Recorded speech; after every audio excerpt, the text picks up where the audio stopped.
আজকে 18ই ডিসেম্বর সংখ্যালঘু অধিকার দিবস।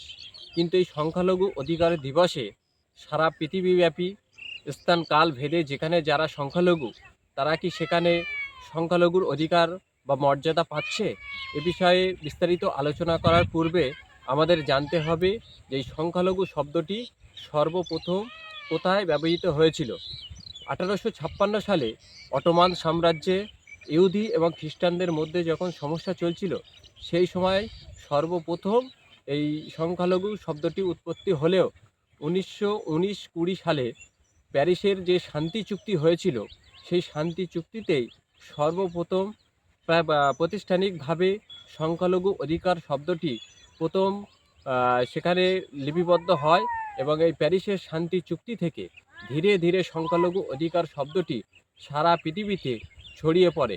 সেই ছড়িয়ে পড়ার ধারা অব্যাহত থাকতেই ভারতে যখন ব্রিটিশ সাম্রাজ্যের আধিপত্য চলছে, তখন ভারতেও এই সংখ্যালঘু অধিকার শব্দটি প্রথম প্রবেশ করে এবং সেখানেও সংখ্যালঘু এবং সংখ্যাগুরু এই ভাগে বিভক্ত করা হয় এবং সংখ্যালঘুরা কোন কোন অধিকার পাবে সেই ব্রিটিশ শাসনের ভারত থেকে আজ পর্যন্ত বয়ে চলে আসছে।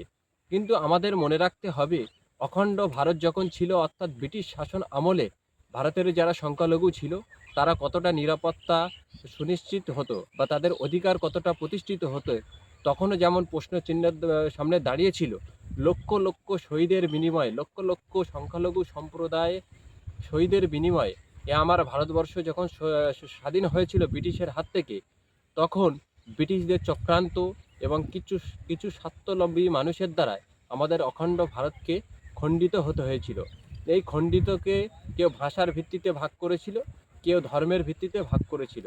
কিন্তু আমরা যারা বাই চয়েস হিসাবে মূল ভারতবর্ষে, অর্থাৎ বর্তমান ভারতবর্ষে আমরা থেকে গেছিলাম, এই ভারতবর্ষের সংখ্যালঘু হিসাবে আমরা ছিলাম।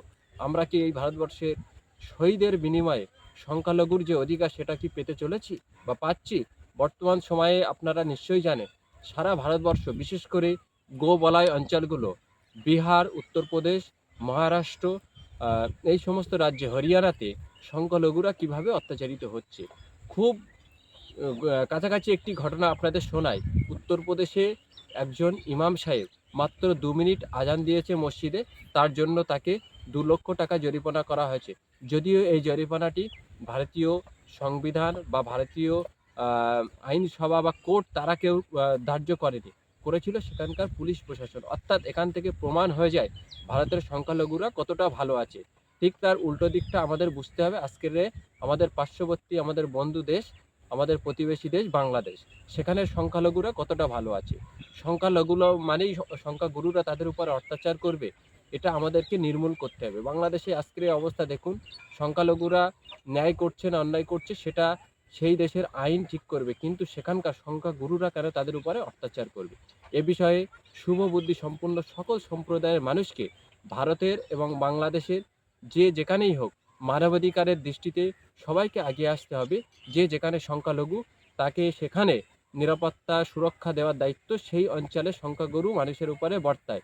অতএব এই সমস্ত আলোচনা থেকে একটি জিনিস পরিষ্কার হয়ে যায় যে সেই 1856 সালে প্রথম প্রতিষ্ঠিত হওয়া সংখ্যা লঘু বা মাইনরিটি শব্দটি সারা পৃথিবীতে আজকের যখন ঘটা করে পালিত হচ্ছে, আজকের 18ই ডিসেম্বর ভারতের সংখ্যালঘু অধিকার দিবস পালিত হচ্ছে, কিন্তু সেখানে সংখ্যালঘুরা কতটা নিরাপত্তা আছে এটা একটা বড় প্রশ্নচিহ্ন দাঁড়িয়েছে। অবশ্যই আপনি আপনার মূল্যবান সময় ব্যয় করে এই ভিডিওটি দেখার পরে যদি ভালো লাগে, লাইক, কমেন্ট, শেয়ার করে অন্যকে দেখার সুযোগ করে দেবে।